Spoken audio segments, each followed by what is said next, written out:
আসসালামু আলাইকুম। আজকে একটু ঝাল ঝাল করে চিকেন রোস্ট রান্না করবো। তো আব্দুল্লাহ যেহেতু চিকেন রোস্টটা অনেক পছন্দ করে, তো আজকে একটু অন্যরকম স্টাইলে আমি চিকেন রোস্টটা রান্না করব। একটু সামান্য লবণ দিয়ে তারপরে মাংসটাকে ভাজিয়ে নিব। আর কিছু দিব না, শুধু একটু লবণ। আর মাংসের সাইজটা কিন্তু ছোট, বেশি বড় না, তো সেই কারণে অন্য কোনো মশলা দিলাম না, শুধুমাত্র একটু লবণ দিলাম। আর মাংসটাকে ভাজিয়ে নিব। তেলটা গরম হয়ে গেছে, এখন চিকেনগুলো আমি দিয়ে দিতেছি।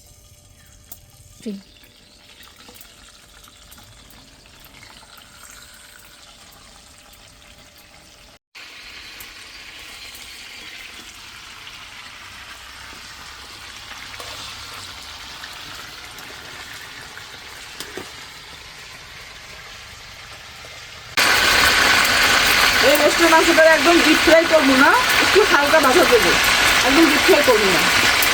মাংসগুলো এখন কোথাও ফেলাম।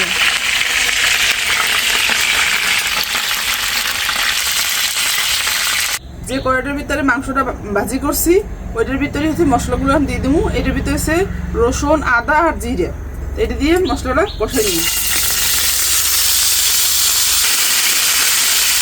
পরিমাণ মতো লবণ, এই যে আছে কিশমিশ বাটা আর বাদাম বাটা, এটা পুরোটাই দিয়ে দিব।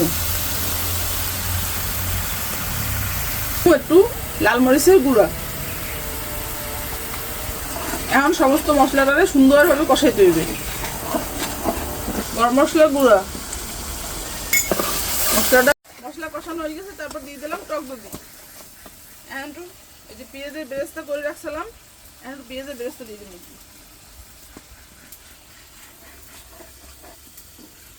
রোস্টের জন্য যে মশলাগুলো পাওয়া যায় রেডি মশলা বাজারে, ওই মশলা দিয়ে এখন একটু দিয়ে দিলাম। এখন এই সমস্ত মশলাটা সুন্দর করে কষাবো।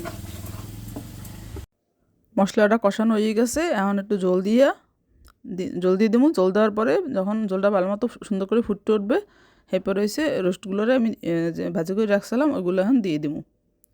জলটা সুন্দর মতো ফুটতে উঠছে, এখন রোস্টের মাংসগুলো আমি দিয়ে দিতে আসি।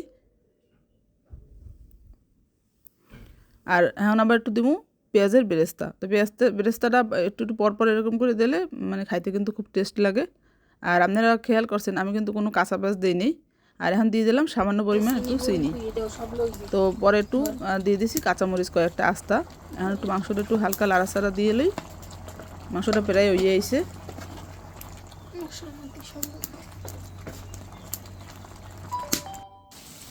চিকেন রোস্ট রান্না করা হয়ে গেছে, এখন একটু ঘি দিয়ে নামাই ফেলাম। ঘিটা দিলে একটা সুন্দর একটা স্মেল আসবে। এখন নামিয়ে ফেলাম।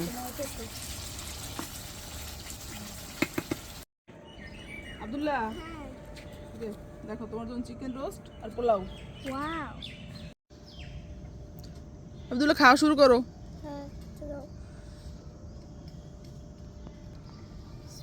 বিসমিল্লাহ। আম্মা, হ্যাঁ, রোস্ট পোলাও অনেক মজা হয়েছে।